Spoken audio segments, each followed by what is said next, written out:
Aquí estamos en el podcast extendido del contenido que te mueve, que esto es un lujo que me he dado yo, porque hablándolo con el equipo, siempre, oye, 20 minutos, 30 minutos, no hagas contenido largo, la gente no lo escucha de, oye, quiero disfrutar las entrevistas y quiero tener un momento ahí de relax donde podamos desfasar y creo que nos va a venir bien, porque siempre surgen otros temas y otros puntos de vista mucho más interesantes, ¿no?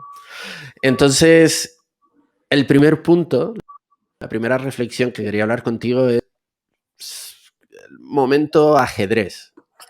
Yo popularmente creo que es un deporte que en los negocios a mí lo poco que jugué de pequeño, de joven, y la verdad es que de adolescente también me gustaba jugar en el instituto, en el recreo jugaba, ¿no?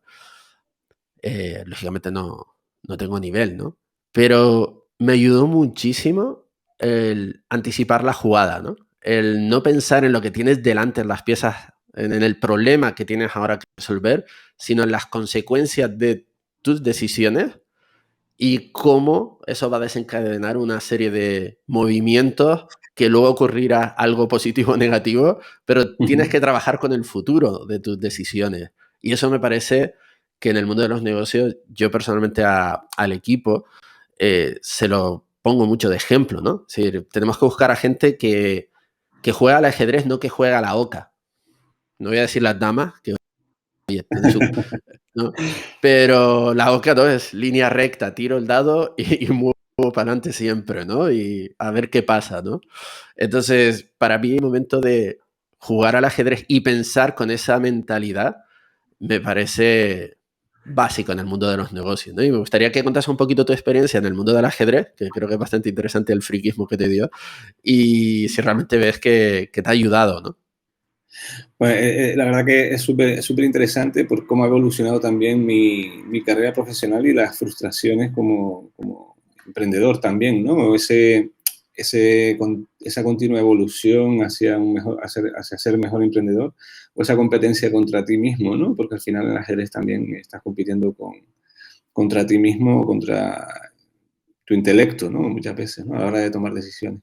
Yo empecé a jugar con los 13 años, fui campeón de Canarias varias veces y subcampeón de España también, estuve por equipos en su día, y con 17, 18 años después lo dejé, ¿no? Es de las pasiones así más grandes que he tenido porque por esa parte de competitiva, ¿no? De evolución continua, y también es curioso cómo va evolucionando, ahora con el tiempo lo ves, ¿no? De cómo eh, como pasa en el mundo startup, ¿no? Y yo cada vez encuentro más similitudes. Tú llega un momento en el cual tú puedes ser muy rápido montando proyectos o aprendiendo el mundo SaaS, aprendiendo las herramientas, etcétera, pero llega un nivel en el cual si no tienes un sobreesfuerzo X, no vas a subir de nivel. Es decir, te pongo un ejemplo. Hay una puntuación que se llama ELO, que es como si fuera el ranking de tenis, ¿no? Que tiene una puntuación.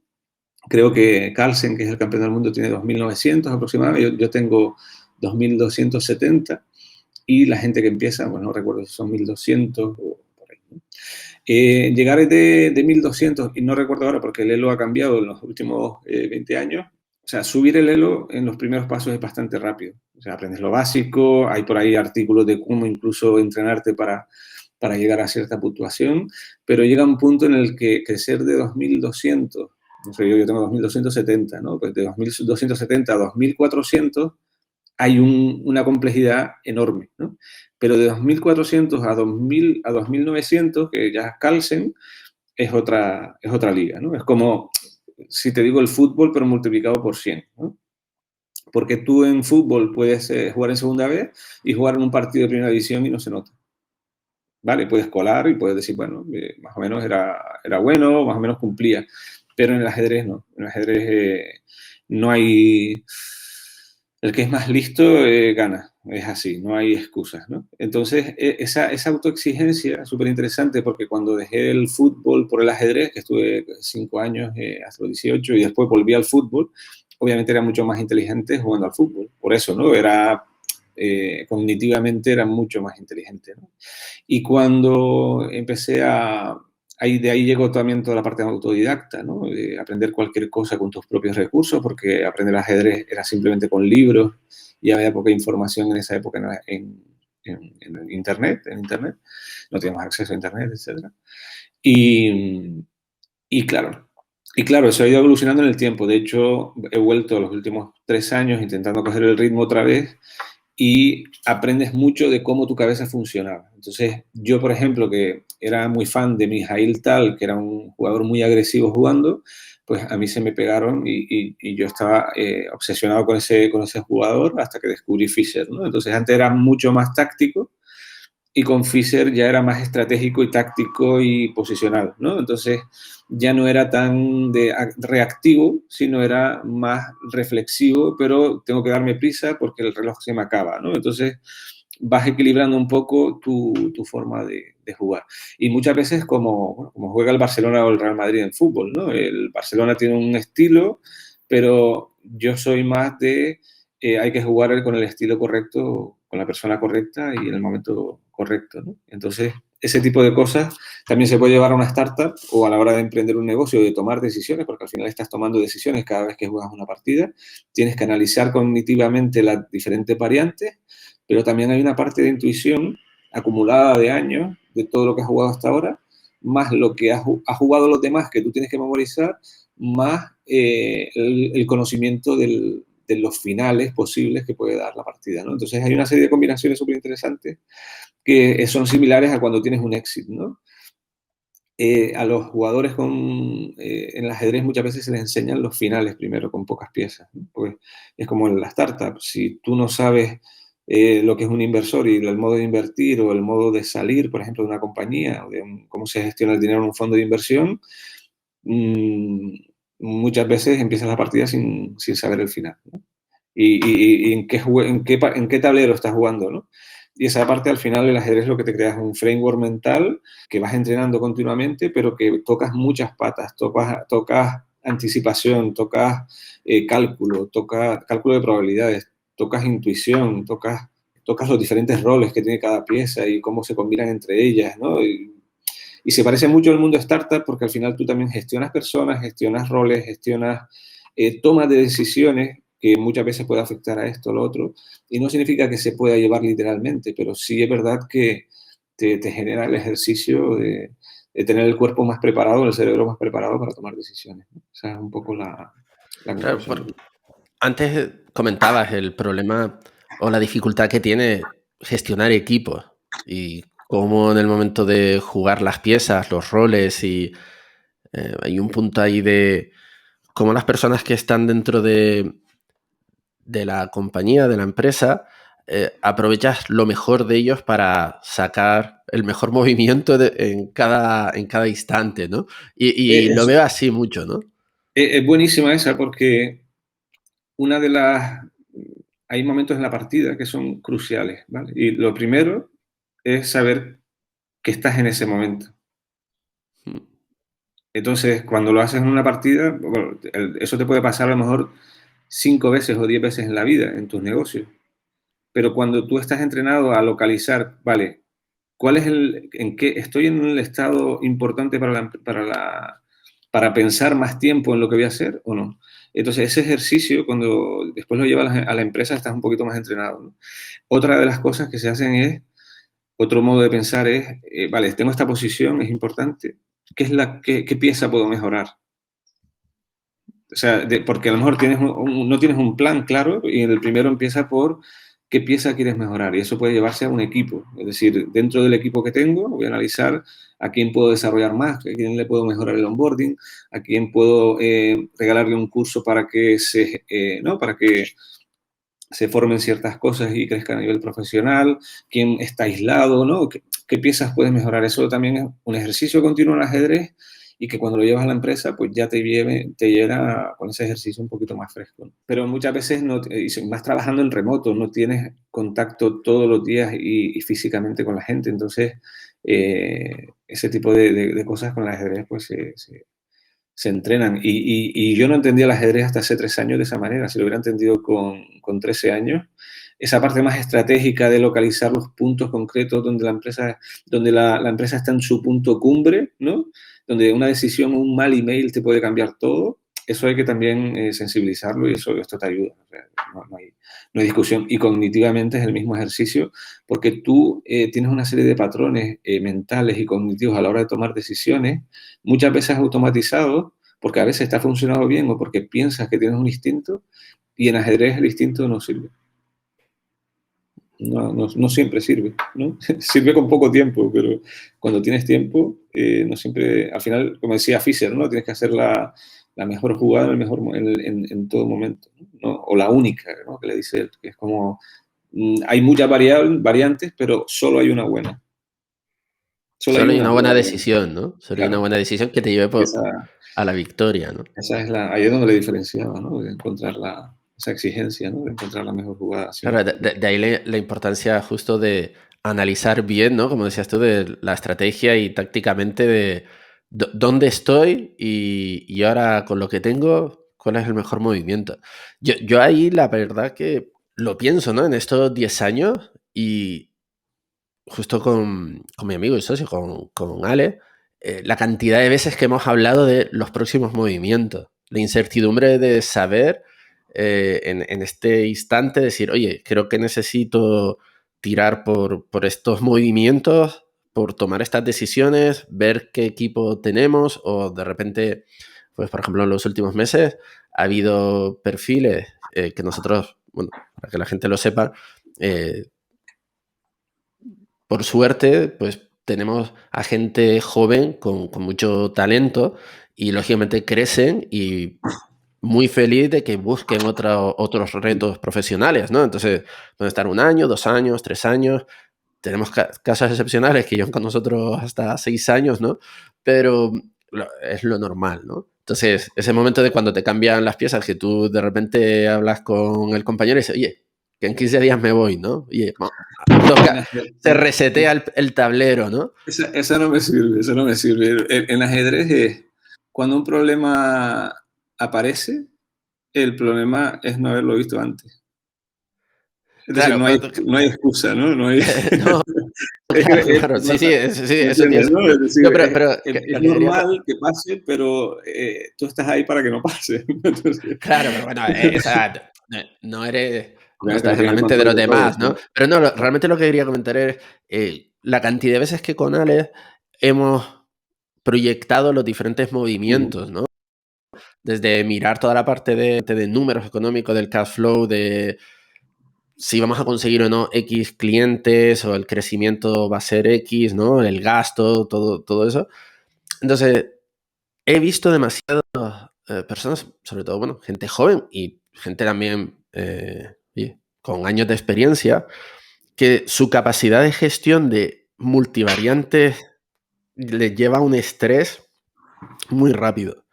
O sea, Ujú. jugar al estrés con un número que son 2 minutos, 5 minutos, ahora no. Sí, ¿Cuántos 5 minutos? minutos es un poco el blitz, ¿no? Que es el 5 minutos, 5 ¿no? minutos cada uno, cada uno. Claro, en 5 minutos, ¿cuántos movimientos haces en el ajedrez? En una partida. Depende un poco del Pero bueno, tipo de en partida, general, pero unas sí, más o menos 40 jugadas, sí, más o menos 40, 40 sí. jugadas, ¿no? Tomas 40 decisiones al máximo, ¿no? En 5 minutos, ¿no?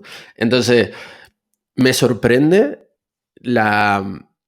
No sé si justamente es lo que quiero ver contigo, ¿no? A nivel de equipos, veo gente que no está muy preparada para la gestión del estrés cuando tienes que decidir que tienes 10, 15, 20 tareas o tiene 10 tareas y le entran otras 5, el organizarse y tomar decisiones para saber priorizar o no. Entonces, ahí Claro. es donde llevo lo que decía al principio. Eh, la gente profesional debería practicar más jugar al ajedrez para entender el momento de cuál es la mejor decisión que puedo tomar para, de manera autónoma y no necesitar de mi jefe o de un tercero, oye, voy por ahí y no me estreso, que creo que es el punto importante, ¿no? Y a mí me ha ayudado muchísimo. Al final, creo que también hay una parte de jugar a los videojuegos, que eso da también para otra historia, que me ayuda, por ejemplo, a gestionar juegos estos de estrategias, ¿no? Que tienes un montón de muñequitos ahí que tienes que moverlos, más los recursos, más fabrica, más, ¿no? De esto que tienes que estar procesando un montón de decisiones en poco tiempo. Entonces, me sorprende, ¿no? No sé tú cómo lo has vivido con tu equipo, ¿no? Si ves perfiles que enseguida, desde que en Asana o ahora que la herramienta que sea, enseguida se quedan como, ostras, no sé priorizar, me estreso, ¿por dónde tiro ahora, no? Claro, he tenido la suerte de, obviamente es diferente de mi negocio al tuyo, ¿no? Que es más agencia y son proyectos que no corren prisa de hoy para mañana o intentamos que nunca pase, todo relacionado con nuestro modelo de negocio no dependa de algo de un rediseño web, un rediseño de branding, un rediseño, ¿no? Toda la parte de, son cosas normalmente que no necesitas inmediatez para resolverlas, ¿vale? Entonces, ahí cambia totalmente las reglas del juego, porque ya no estás jugando una partida de 5 minutos, estás jugando una partida de 8 horas, ¿no? Es decir, puedes sentarte a pensar de verdad lo que tienes que hacer con cada uno de los componentes del tablero, ¿no? Es decir, tienes más tiempo, ya no es una partida de 5 minutos, es una partida Ya. de 8 horas, como jugaba yo antes, que era sentarte durante 8 horas a jugar una partida, 40, y tenías 8 horas para jugar 40 jugadas, ¿no? Creo recordar. Claro, tú a la hora de tomar una decisión no es lo mismo. Las primeras partidas las tienes memorizadas, las primeras jugadas, porque se han jugado miles de veces, pero llega un momento que dices, voy a tomar una decisión, pero calculo esta, si pasa aquí, esta. ¿Sabes? Y empiezas a reducir las probabilidades de cómo tener mayor éxito con la siguiente jugada. Entonces, todo al final es cuestión de, lo juega el factor tiempo.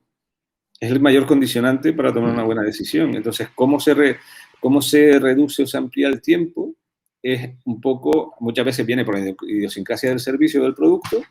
En el caso de una agencia, pues si vende servicios de web, normalmente no te pide el cliente, mira, mañana hazme el logo más grande. No, eso no pasa, ¿no? Entonces, en el caso nuestro, un project manager para nosotros es lo que a mí me ha salvado la vida, vamos. O sea, un project manager de verdad, es decir, de los que disfrutan siendo project manager, disfrutan viendo orden, que son ordenados en su casa y son ordenados en En el su casa, esa trabajo, fue buena. y cuando ven a alguien desordenado se pone nervioso. Eso es un project manager. Da igual que sea o no sea técnico, que obviamente la persona que tenemos tuvo 10 años en una agencia y conoce perfectamente, pero hay gente que intenta ser project manager y nos ha pasado y terminar diciendo, no, Tomás es un project manager. Yo apagaba fuegos, ¿no? Un poco O sea, juegas al ajedrez, pero no te planificabas bien ahí con tiempo. Claro, es que es lo que te digo, que en el caso de Tomás es tener la partida cerrada y tener un caballo, no un alfil. Una partida cerrada, un alfil no tiene movimiento y un caballo salta por encima de los peones. Entonces, ya tienes la mitad de la partida ganada. Entonces, claro, cuando tú vas entendiendo los patrones pues ya, de mucha experiencia ya gestionando gente, ¿no? Muchos años y he tenido conflictos con gente, entonces esa intuición la vas creyendo, la vas creando. Y también la parte de cada viernes toc toc, ¿no? Cada viernes, ¿qué pasa? ¿Cómo estás? ¿Qué necesitas? Y es como una relación personal, ¿no? ¿Cómo estás? ¿No? Todos los días, porque para no encontrarte sorpresas, ¿no? No, es que no te preguntaba hace cómo estabas hace 2 años, ¿no? Y ahora de repente te sorprende que pasa cualquier cosa, ¿no? Las cosas hay que mantenerlas como una relación personal. Entonces, desde que uno se despega un poco, pasan cosas. Eso, obviamente, una empresa con más de 50 trabajadores no se lo puede permitir, pero nosotros que estamos con una base de 300 personas, pero realmente nuestra sede gestiona 20, 30 como máximo, mi labor es, hola, ¿cómo estás? ¿No? Hay que buscar project manager que sean caballos, ¿no? Que sean caballos o sea, que le den consistencia a lo que se promete al cliente, a las expectativas del cliente, porque después cuando aprietan, las personas que tienen que generar la tarea, pues les crea estrés.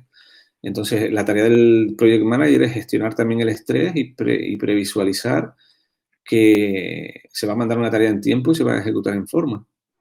Y sin Que, sufrimiento y sin queme y que incluso el trabajador esté orgulloso de lo que hace y tenga el tiempo suficiente y esté bien, o sea, todos los factores para que después pueden pasar, como en el ajedrez, puede pasar un golpe de intuición y un día se te van porque tienen una oferta de Google, puede pasar. reducir las probabilidades de nuestro trabajo. Muy, muy buena esa. Pues hay un aspecto de trabajo, como estás describiendo, de más con equipos que están fuera teletrabajando. Y quería saber tu opinión o cómo lo has vivido tú, porque estoy viendo gente que está haciendo teletrabajo y está quemada. Está cansada de estar en su casa, de no tener ese momento oficina de contacto con sus compañeros. Mm. Y pienso que yo, bueno, yo llevo toda la vida realmente trabajando desde casa. um, y yo la verdad es que no lo disfruto, ¿no? Prefiero eso Ujú. que, sobre todo aquí en Madrid, 40 o 60 minutos de coche para llegar y toda esa historia.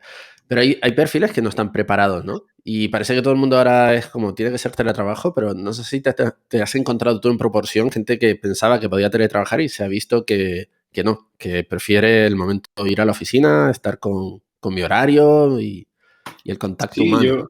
yo creo que no hay una respuesta única de cada persona, el tema del tiempo, ¿no? El factor tiempo que decíamos antes de Sí, cómo se gestiona en una empresa que tienen prisas para todo, o tienes que estar al 500% atento a todo lo que pasa en remoto, o la relación en la oficina que tengas con tus compañeros, el entorno de la oficina. Yo, por ejemplo, disfruto en mi oficina, desayuno al lado de la playa, tengo gente en la oficina con la que compartir cosas. ¿Sabes? Tienes ahí como ese punto de, vale, puedo trabajar una vez en mi casa, como estoy haciendo ahora, pero yo prefiero levantarme por la mañana y pasear por la playa y después llegar al trabajo, después de haber desayunado, compartir con compañeros de la oficina y tal, y esa parte es bonita, entonces es muy, muy, muy personal. Y la otra remota, obviamente, se ha forzado a gente que no tiene un nivel digital suficiente o no lo tienen tan interiorizado como nosotros, ¿no? Que sufren más. Entonces, el estrés es mayor y el factor tiempo, ¿no? Que es el que escala un poco el estrés, pues si la agencia o la empresa te exige mucho y tienes que estar en remoto en una situación en la que no te sientes cómodo, pues también, ¿no? Pero vamos, que yo creo que la combinación de las dos cosas es lo perfecto y que cada uno haga con lo que más cómodo esté, ¿no? Y que puedan tener la opción de elegir. Para mí, el poder elegir es vital y decir qué es lo que te apetece cada día. O mira, voy a bajar a la oficina hoy, o mira, que al final voy a bajar o voy a quedarme en mi casa, y tener esa libertad para mí es un privilegio y que no tiene por qué afectar al trabajo si hay una buena cultura de organización en remoto, que ese es el problema, que si no hay una buena organización en remoto, da igual si te sientes cómodo o no en la oficina, o en tu casa, es que el problema es de base, ¿no? El poder trabajar en tareas que son asíncronas y las puedo hacer en un proceso, en un espacio de tiempo, yo creo que es lo más importante al final, que tu trabajo no sea de hoy para mañana, que no tengas que hacer algo que de repente te veas una sorpresa en Slack y te cambie tu estado de ánimo o lo que tenías pretendido hacer en los próximos 2 horas, de repente dices, "Joder, ahora tengo que cambiar mis prioridades, mi organización del día a día, ahora no tengo que estar con los niños porque tengo que enviar un email", ¿no? Esa base yo creo que es a donde va un poco el trabajar en remoto, ¿no? O el trabajo en general, la cultura de la libertad de poder hacer lo que tú quieras, obviamente lo que te mande tu jefe, ¿no? Pero con la mayor calidad pero posible de creo que, libertad para hacerlo a gusto, ¿entiendes? Eso, yo creo que hacia eso va el futuro del trabajo de calidad, no por pero, encima del coste, del precio, pero justamente en el mundo de las agencias, el para ayer es el pan de cada día. Yo creo que mucha gente que haya llegado hasta aquí no está escuchando. El jefe o la agencia le diga a un cliente que tiene una urgencia para ayer, decirle, no, no te lo hacemos. El no, nos, es muy, muy difícil. Claro, Conozco pero a pocos que digan que no, al igual que conozco poca gente que despida a un cliente porque es un cliente tóxico o claro, un claro. cliente que te absorbe más tiempo que beneficio, ¿no? Y creo que Claro, falta esa cultura, ¿no? Todavía ese aprendizaje, ya no solamente de cara a la agencia respecto a sus clientes, sino entre compañeros, ¿no? Es algo que nosotros, por ejemplo, internamente hemos aprendido a gestionar, o al menos empoderamos a personas que digan, oye, di que no, o sea, no puedes llegar, o sea, si el cliente o tu compañero te está pidiendo por X razones y se ha planificado de manera correcta, tienes todo el derecho de decir que no y no pasa nada. Sí, Oye, sí. no porque yo ya tengo que resolver estos problemas, ¿no? Creo que es algo que falta mucho por trabajar todavía, ¿no crees? Claro, no, y es verdad, pero creo que todo empieza por uno mismo, ¿no? En el sentido del por, por qué. O sea, cuando te digo el por qué, yo no quiero trabajar en servicios, no ofrezco servicios que, o sea, el 80-20 que tenemos nosotros no requieren inmediatez. Es decir, son rediseños webs, migraciones a HubSpot, son servicios normalmente que no necesitas, no estoy monitorizando las redes sociales de un cliente, me refiero.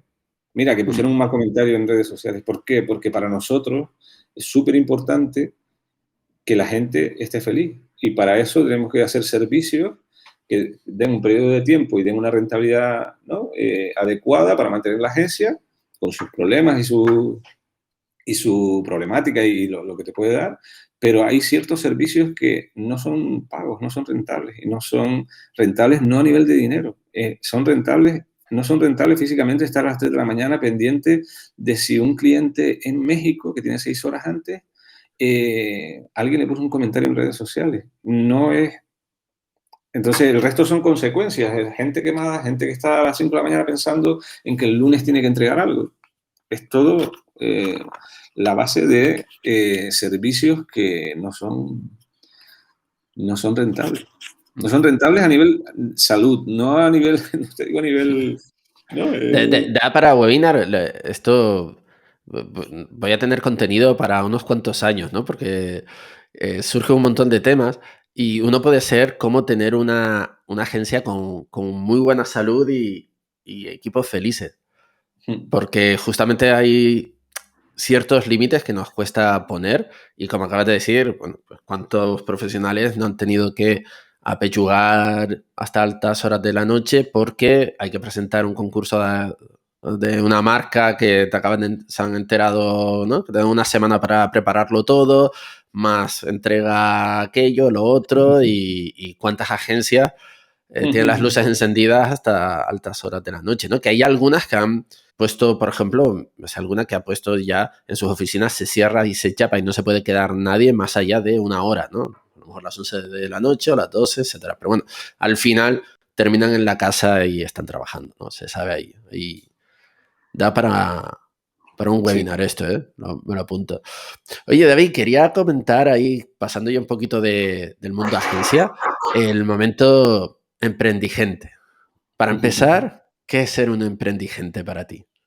Bueno, siempre la palabra surgió, creo que en un evento o algo así, relacionado con startups y bueno, que siempre estábamos al final como compartiendo un poco las miserias, ¿no? Que nos va pasando, o lo que cuando lanzamos Videolink, ¿no? Que teníamos un montón de usuarios, pero no teníamos facturación.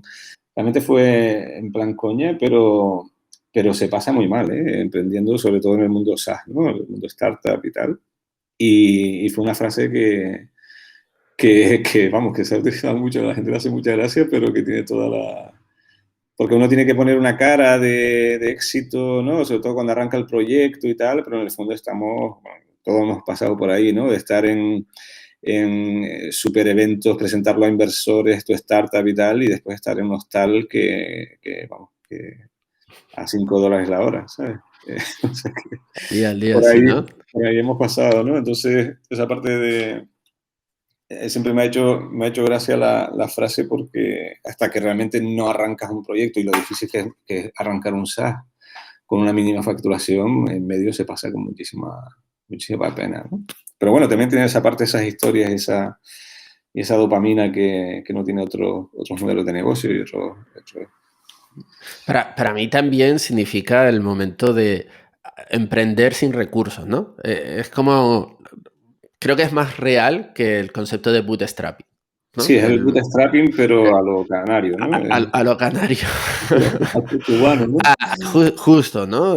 Porque ahí hay un punto importante. Lo contaba yo en el episodio 0, ¿no? De que grabamos, que todo esto comenzó hace muchos años y fue con la idealización del concepto de Basecamp, ¿no? Y de 37 Signal, que ellos hicieron bootstrapping sin inversión, pero claro, nadie te aclaró, te puso un disclaimer ahí que te decía, oye, mira que esta gente, los de 37 Signal, son una pedazo de agencia que ya facturaban la de Dios, que tienen un reconocimiento por Ruby on Rails, bueno, por el equipo que tenían ahí, ganado, lógicamente, pero ya de por sí eran tan potentes que, bueno, Ujú. hicieron un buen producto, tuvieron la capacidad y el talento de hacerlo y lo petaron, lo dispararon, ¿no? La gente de MailChimp también, ¿no? Que hicieron bootstrapping, un caso también de éxito de la leche. Pero son tan raros como un éxito como Google o Facebook, que han tenido Venture Capital a toneladas, ¿no? Entonces, pensábamos que era así de fácil. Pones un SaaS, haces un MVP, lo lanzas ahí y yo pienso en la emprendigencia, ¿no? De los primeros años, que creías que te ibas a comer con el Excel los numeritos del primer año, que ibas a estar facturando no sé cuánto, y después el mercado, ¿no? Te parte la cara, ¿no? Y te Claro. dice, oye, esta es la realidad, te queda todavía muchísimo que aprender, ¿no? Y para mí ese momento de emprendigencia de ibas para estrella y terminaste estrellado, ¿no? Con la realidad, ¿no? Pero sí, sí, también el ecosistema, ¿no? Recuerdas hace eso, 12 años, poquísimas startups en España, entonces los pocos inversores, habían pocos proyectos, se invertía más por la atracción, ¿no? Que por la facturación, ¿no? Cuando tenías un poquito de métricas, de números y tal, era atractivo para inversores y después eso fue evolucionando la realidad, ¿no? Entonces, claro, eso también te afecta a ti como emprendedor cuando estás arrancando porque te están dando como una serie de patrones donde tienes que orientar el cómo vas a afrontar cuando te quedes sin dinero, ¿no? Que por lo menos en España, ¿no? Ahora con un mínimo de facturación, un mínimo del 20% de MRR o ciertos economics que se validen y ya están estandarizados, hay poca posibilidad de inversión, que incluso ahora me parece un fallo también. Es decir, evolucionará en el futuro, ¿no? Pero, pero marcarlo con lo que tú puedes ser capaz, con 1 millón de facturación, con 1 millón de euros en el banco respecto a lo que puedes facturar con tus propios recursos, pues también hay debate, ¿no? Entonces, tampoco es que facturar 5.000 euros te asegure absolutamente nada, ¿no? De hecho, nos pasó con Violín varias veces, que teníamos crecimientos en un año exponenciales y a los 2 meses bajar otra vez. Es decir, que no es un criterio de inversión que te asegure absolutamente nada, ¿no? De cara a inversión, pensando con inversión, ¿no? Como inversor, ¿no?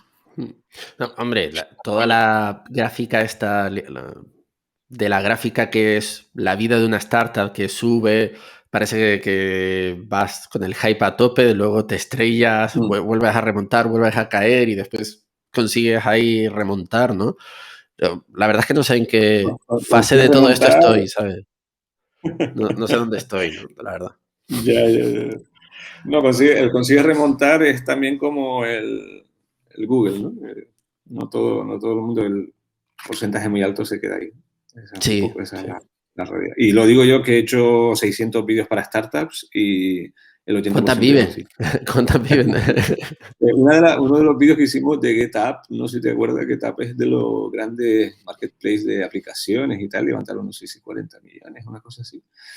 Y sí fue de las únicas, fue el peor vídeo que hicimos y el que mejor le fue. Y el que, así es. Eh, sí, de los primeros que hicimos, sí. Y hubiéramos hecho un 1%, un equity for video, por ejemplo, nos hubiéramos quedado en un 1% a cambio de hacer el vídeo gratis y hubiera sido un buen retorno, ¿no? Si hubiese salido más a cuenta, ¿no? Qué bueno. Y hablando de qué emprendigencias estás llevando ahora, o sea, esos proyectos que principalmente hay uno que creo que tienes una ilusión especial y que vas a lanzar en breve. Y de Sí, momento vas modo bootstrapping, ¿no? Cuéntanos un poquito del sí, nuevo al niño. final, bueno, al final, bueno, después de varios años yendo de producto a servicio, por primera vez en mi vida sé lo que quiero hacer con mi vida. Enfocarme los próximos 10 años en SaaS. Voy a seguir con la agencia durante un periodo de tiempo, pero sé lo que realmente se me da bien y me gusta, y como te digo, se me da bien a nivel personal. Estoy montando un Venture Builder donde lo que quiero es construir productos, arrancarlos y hacerlos crecer hasta que llegue un momento en que se pueda ampliar los equipos y yo seguir construyendo productos, ¿no? Estoy ahora con un proyecto que se llama Contematic, que estamos utilizando, ayudamos a redactores, copies, community managers a generar contenido a través de un asistente de inteligencia artificial. Y básicamente lo que hace es, pues si quieres crear una publicación para Instagram, directamente le pide sugerencias a inteligencia artificial y él te ofrece una serie de sugerencias, añadiendo simplemente el nombre del producto y la descripción del producto. A partir de ahí se convierte en un inspirador un poco de todo el contenido que quieras generar. Y es un producto que hemos montado Raúl López, el CTO nuestro, y Tim Delaes, que es el CEO de Inbound Labs, que somos el partner Diamond de HubSpot. Y estamos trabajando en la integración de la aplicación en el marketplace de HubSpot, ¿no? Donde hay casi 100.000 clientes y donde van a tener su propia extensión de Chrome para poder automatizar ese contenido y ayudar a los redactores y copywriters y community managers a inspirarse con inteligencia artificial. Entonces, bueno, es el típico producto que te gustaría estar a ti también, no sé. Te gustaría porque, sobre todo porque es SaaS puro, ¿no? Es un poco lo que estamos pensando, aunque tenemos alguna solicitud ya de B2B, ¿no? De tener sus propios prompts, que son con sus propios filtros para empresas que necesitan generar su propio contenido bajo sus propias peticiones. Y la verdad que es un producto súper bonito y que tiene bastantes competidores y un mercado donde creo que podemos competir de manera rápida. Lo que tenemos que correr mucho.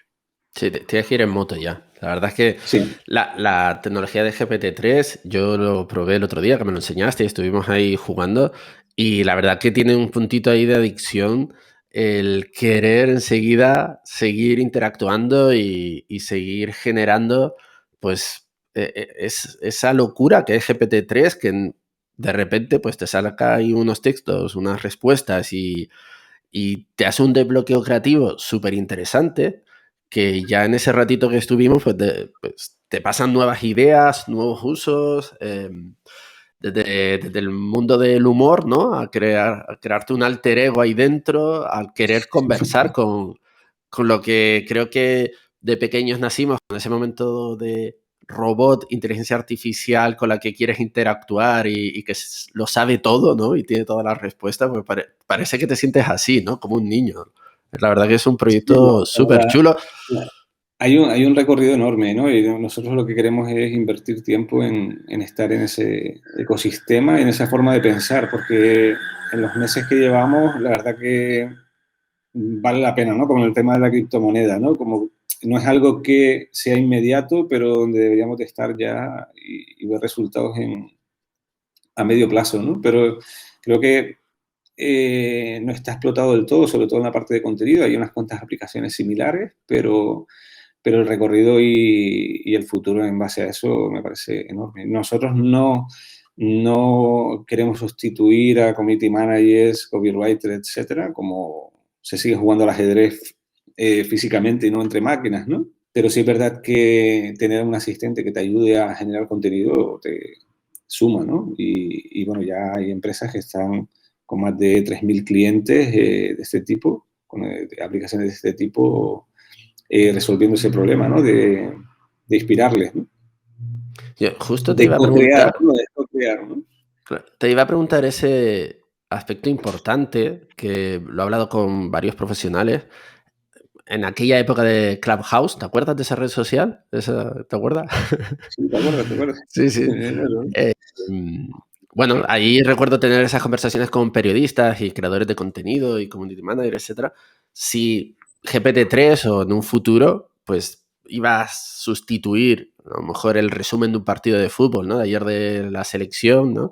Oye, pues que lo escriba ya una inteligencia artificial, ya basado en el estilo editorial que ya está definido, y nadie lo va a distinguir, ¿no? ¿Tú crees que ese momento ya ha llegado o va a llegar donde mucho contenido que vayamos a leer próximamente, hasta a lo mejor un guión de un vídeo escrito íntegramente por una inteligencia artificial y que no lo vayamos a distinguir?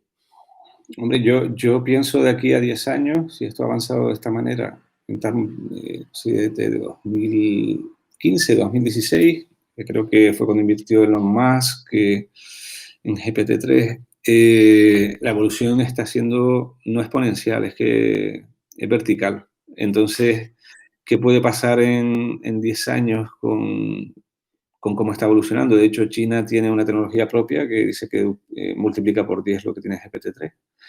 Entonces, yo experimentando durante estos 3, 4 meses con el tema de inteligencia artificial en contenido, yo todavía me sorprende, es decir, todavía me sorprende. O sea, las respuestas que da, cosas muy complicadas, no buscas, no encuentras nada en Google, es decir, de lo que genera, cómo lo genera con un tono concreto, creo que está arrancando. Y cuando te digo que está arrancando, ya arranca con bastante credibilidad. Y lo que puede pasar de aquí a 10 años, la verdad que no lo... Pero sí es verdad que el tema, hay tipos de contenido que son informativos, no tienen personalidad, entre comillas, ¿no? Que son más neutros, que ya se están utilizando, o sea, se están generando de esta manera. Obviamente después tienen una revisión, pero a lo mejor yo creo que el futuro del redactor va a ser más revisar, ¿no? Que generar desde cero ya por efectividad, ¿no? De ciertas noticias, obviamente. Pues hay otro tipo de cosas que son más personalizadas, ¿no? Y ahí es donde se va a diferenciar un humano, ¿no? Pero creo que está arrancando y a mí personalmente me ha roto totalmente los cánones de lo que era la inteligencia artificial, de, bueno, esto no me va a sustituir nunca, y creo que llegará un momento en que se haga realidad, o por lo menos en un porcentaje bastante alto. Sí, yo opino igual. Yo creo que si fuese periodista o alguien muy relacionado con la creación de contenido, pues estaría ahora preocupado, ¿no? O al menos aprendería más a usar este tipo de herramientas o empezar a trastear con todo eso, porque creo que a lo mejor será casi como... Habrá ya, más revisores, sí, algo más gente que semejante revise, ¿no? a cómo se hacía antes el trabajo de impresión, antes de existir pues, Photoshop, ¿no? Cómo se trabajaba lo de revelar las fotos y todo ese trabajo que implicaba, ¿no? Y que se digitalizó absolutamente todo, ¿no? Y veo esa transformación total de todo ese sector, ¿no? Y tener que aprender a trabajar con las inteligencias artificiales que salgan de aquí a los próximos años, creo que en la carrera de periodismo creo que deberían ya plantearse ese punto, sobre todo tipo de periodismo. No estoy hablando de periodismo de investigación, otro de mayor valor añadido, podríamos decir, pero está claro que mucho del contenido que se está generando ahora pues se va a poder sustituir muy fácilmente, ¿no? Y hay una realidad en el tema del contenido en Instagram, ¿no? O en Facebook o en los community managers, ¿no? Hay muchos servicios de community management que un robot podría hacer mejor. Esa es la realidad. Lo digo por esa parte de que hay muchas cuentas que están más en modo mantenimiento, ¿no? Como que están publicando continuamente, pero no ofrecen ese punto creativo que ofrece un humano y que es digno de un humano, ¿no? Por eso creo que hay un hueco ahí en medio que puede ayudar la inteligencia artificial a rellenar, ¿no? Y que incluso un community manager lo vea como un acompañante o un inspirador para ser más efectivo en otro tipo de tareas, ¿no? Pero el estar pensando en algo que después va a tener un like, creo que es incluso degradante para un humano muchas veces, ¿no? Porque no creo que el futuro vaya por ahí, ¿no? A la hora de dignificar a la persona, ¿no? Sino si se puede sustituir por un humano, el tener que estar cargando, ¿no? Como puede sustituirte a un robot, pues que se centre el humano en una cosa mucho más digna para él, ¿no? Esa es un poco donde creo que va a ir evolucionando el tema. Y obviamente después nosotros la tecnología que tenemos, la de GPT-3 está súper Es decir, a nivel legal está súper limitada. Es decir, cualquier uso, mal uso que se le dé a la tecnología, automáticamente te chapan. Es decir, que en esa parte están bastante regulados y tienen especial atención con todo lo que sea malos usos de la tecnología. O sea, ¿Qué entiendes pues, por mal uso de la tecnología? ¿Cómo lo entienden ellos a nivel ético, moral, político? Sí, todo lo que sea religión, política, no puedes, tienes que poner un filtro tú de X palabras para que no se puedan poner en tu frontend y a la hora de generarlo te sale un mensaje de que no se puede, no te genera contenido relacionado con religión, minorías, Interesante. etcétera, ¿no? O sea que esa parte, chapó, porque nos obligan a limitarlo, ¿no? Y es algo que a lo mejor tú puedes añadir la API y decir, bueno, él lo filtra, ¿no? No te obliga a ti y tenerlo también en la parte legal, etcétera, ¿no? O sea que esa parte, la verdad, que lo tienen súper bien regulado y no es como piensa la gente que, bueno, que esto va a dominar el mundo y que, o por lo menos, tienen esa limitación. O sea que esa parte Claro, el mal súper uso de tranquila. este tipo de herramientas, pues es genial saberlo, no lo sabía, que ya ellos internamente, pues por código, etcétera, ya estuviesen gestionando eso con sus partners, ¿no? Con ustedes de, oye, esto va limitado y estos temas no se pueden tocar. Así que muy interesante ese punto. ¿Cuándo lanzas? No lo has dicho. ¿Qué fecha? Pues ¿Cuáles son los próximos tenemos pasos? pensado para el 15 de julio. Estamos ya invitando privadamente a eh, algunos usuarios o early adopters concretos, pero vamos, el mes que viene lanzamos. Si va todo bien, también lo enviaremos también a la base de datos de Videolink. Tenemos ahí casi 400.000 usuarios para hacer los copies para los vídeos también.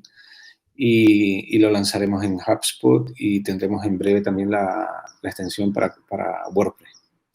Pensando también en la de Figma, ¿no? Es decir, eliminar el mayor plugin que hay en Figma, se llama Lorem Ipsum. Lo uso. Y vamos a hacer el próximo Lorem Ipsum Sí. con ejemplos reales. Es buena esa, ¿eh? Esa es buena, esa es buena. Justo, ¿no? Porque hay algunos plugins para poner, por ejemplo, los nombres de usuarios, los avatares, descripciones o puestos, números de teléfono, ¿no? Sobre todo los diseñadores cuando Exacto. tengan que hacer las típicas tablas de usuario o simular una red social. Pues, bien jugada esa. Está muy Está buena. muy bien. No sé si a nivel de modelo de negocio, pero a nivel de tracción puede ser súper Sí, interesante, ¿no? plugin gratuito. Y por cierto, creo que nadie sabe cómo se llama. ¿A dónde tienen que Con ir? ¿Qué Thematic. tienen que poner en el navegador para entrar? Con Thematic, con K de contenido, con Thematic y ¿Mm? con K al final.com. Y ahí pueden entrar, registrarse, pedir ese momento de early adopter y probar y jugar con GPT-3 y dar feedback aquí a David Macía y a su socio. Te van a sorprender, la verdad, porque el efecto wow es el único producto que he tenido que tiene el efecto wow automático. Que no Sí, viene, sí. no hay que demostrarlo, ¿no? Viniendo de la parte de Videolink, que tenías que hacer el vídeo, generarlo, etcétera. Tenía un wow muy largo, ¿no? Y en este Mucho caso esfuerzo. ya ves el potencial de lo que tiene y de lo que viene, ¿no? Que es un poco, la intención es tener más de 500 usos dentro de la plataforma, que es un poco el valor añadido que tenemos respecto a la competencia. No, y sobre todo yo Y, que lo estuve jugando el otro día, te apetece echarle ahí más tiempo, ¿no? Y seguir cacharreando, probando. Y de hecho te pide el poder, ¿no? Te lo decía así como feedback. Justo la herramienta te da ya unas configuraciones respecto a qué uso quieres hacer, pero dan ganas de romper esa barrera, ¿no? Y quizás ahí y a es ver el hasta momento. dónde llega, ¿no? Claro, ese es el plan avanzado, ¿no? Ese creo que es va a ser el plan Pro Plus, ¿no? El Sí, tercer plan que desbloquea esa parte, esa funcionalidad. Pero está muy chulo, o sea, que entren ahí a conthematic.com y seguir también a David en sus redes sociales, ¿no?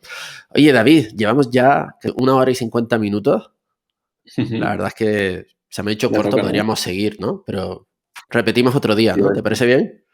perfecto, cuando quieras. Y ahora, Eh, bueno, me toca hacértela a ti. En algún momento me darás el honor, ¿no? De hacerte yo la entrevista. Tú sabes que voy a ser el que mejor te saque esa información. Toda la parte oscura, ¿no? La historia oculta de la emprendigencia. Claro, cuando Exactamente. quieras, David, cuando quieras. Yo ya he dado el paso. Yo ya estoy aquí enfrascado en todo este tema del vídeo podcast. Estamos aquí en el contenido que te mueve, estamos sin parar. Así que ahora te toca a ti mover ficha. Muy bien. Así que Pues muchas gracias, David. un placer, Kilian, compartir emprendigencia contigo. Por muchos más años de emprendigencia. Y además, ahora que me Exacto. voy a ir a Gran Canaria y vuelvo a la tierra, creo que nos Ahí va, nos se va te a espera, tocar. se te espera. Lo pasaremos bien, de verdad. Pues muchísimas gracias a todos los que han llegado hasta aquí. Ya saben lo que toca: compartir, comentar, darle al like, puntuar con las estrellitas, todo ese tema. A ver si nos hacemos famosos y hacemos una comunidad. El próximo capítulo, pues vamos a ver quién viene, pero si quieres sugerirnos a personas del mundo, creadores de contenido, gente de agencia, del mundo de las redes sociales, pues déjanoslo en las redes sociales, porque nos encantará poder entrevistar a más creadores de contenido y gente que se emocione con su trabajo, ¿no? Así que, bueno, nos vemos en la próxima y recordad siempre, felices.